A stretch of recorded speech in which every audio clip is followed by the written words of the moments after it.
Genèse, chapitre 44. Joseph ordonna à son intendant : Remplis de nourriture les sacs de ces hommes, mais en autant qu'ils pourront emporter, et mets l'argent de chacun à l'entrée de son sac.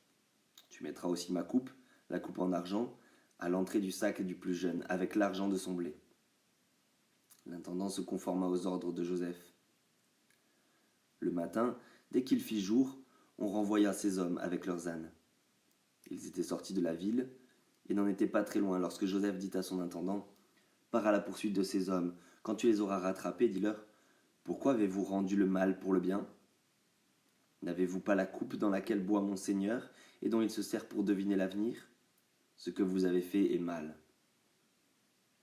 L'intendant les rattrapa et leur répéta ces paroles. Ils lui répondirent : Pourquoi notre Seigneur parle-t-il de cette façon ? Tes serviteurs n'oseraient pas commettre un tel acte. Nous t'avons rapporté depuis le pays de Canaan l'argent que nous avions trouvé à l'entrée de nos sacs. Comment aurions-nous pu voler de l'argent ou de l'or dans la maison de ton Seigneur ? Que celui de tes serviteurs sur qui on trouve la coupe meure, et que nous soyons nous-mêmes esclaves de notre Seigneur. Il dit : Qu'on fasse donc comme vous avez dit. Celui sur qui on trouvera la coupe sera mon esclave, et vous serez innocents. Aussitôt, chacun descendit son sac à terre et l'ouvrit. L'intendant les fouilla, en commençant par le plus âgé et en finissant par le plus jeune. La coupe fut trouvée dans le sac de Benjamin. Ils déchirèrent leurs vêtements. Chacun rechargea son âne et ils retournèrent à la ville. Judas et ses frères arrivèrent à la maison de Joseph, où il était encore, et ils se prosternèrent jusqu'à terre devant lui. Joseph leur dit : Qu'avez-vous fait ? Ne savez-vous pas qu'un homme comme moi a le pouvoir de deviner l'avenir ? Judas répondit : Que pouvons-nous te dire, Seigneur ? Comment parler ? Comment nous défendre ? Dieu a découvert la faute de tes serviteurs. Nous voici tes esclaves, Seigneur, nous et celui sur qui on a trouvé la coupe. Joseph dit : Que Dieu me garde de faire cela. C'est l'homme sur qui on a trouvé la coupe qui sera mon esclave. Quant à vous, remontez en toute tranquillité vers votre père. Alors, Judas s'approcha de Joseph et dit : Pardon, mon Seigneur. Veuille autoriser ton serviteur à te dire un mot, mon Seigneur, et que ta colère ne s'enflamme pas contre ton serviteur, car tu es pareil au Pharaon. Mon Seigneur, tu nous as demandé à nous, tes serviteurs : Avez-vous un père ou un frère ? Nous avons répondu : Nous avons un vieux père et un jeune frère qu'il a eu dans sa vieillesse. Cet enfant avait un frère qui est mort et qui était de la même mère. Il ne reste que lui et son père l'aiment.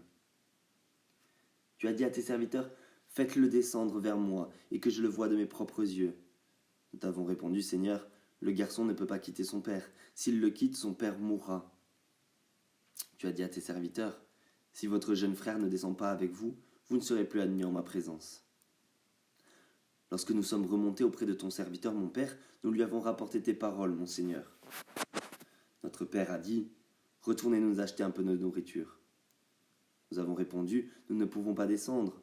En revanche, si notre jeune frère est avec nous, nous descendrons, car nous ne pouvons pas être admis en présence de cet homme, à moins que notre jeune frère ne soit avec nous. Ton serviteur, notre père, nous a dit : Vous savez que ma femme m'a donné 2 fils. L'un est parti de chez moi. Je pense qu'il a dû être mis en pièces, car je ne l'ai jamais revu. Si vous me prenez encore celui-ci, et qu'il lui arrive un malheur, vous ferez descendre avec douleur mes cheveux blancs dans le séjour des morts. Si maintenant je retourne vers ton serviteur mon père, sans le garçon auquel il est attaché, il mourra en voyant qu'il n'est pas là. Quant à tes serviteurs, ils feraient descendre avec douleur les cheveux blancs de ton serviteur notre père, dans le séjour des morts. En effet, moi, ton serviteur, je me suis porté garant pour le garçon devant mon père en disant : Si je ne te le ramène pas, je serai pour toujours coupable envers mon père. Permets-moi donc de rester à la place du garçon comme esclave de mon Seigneur, et que le garçon reparte avec ses frères. Comment pourrais-je remonter vers mon père si le garçon n'est pas avec moi ? Non, je ne veux pas voir le malheur frapper mon père.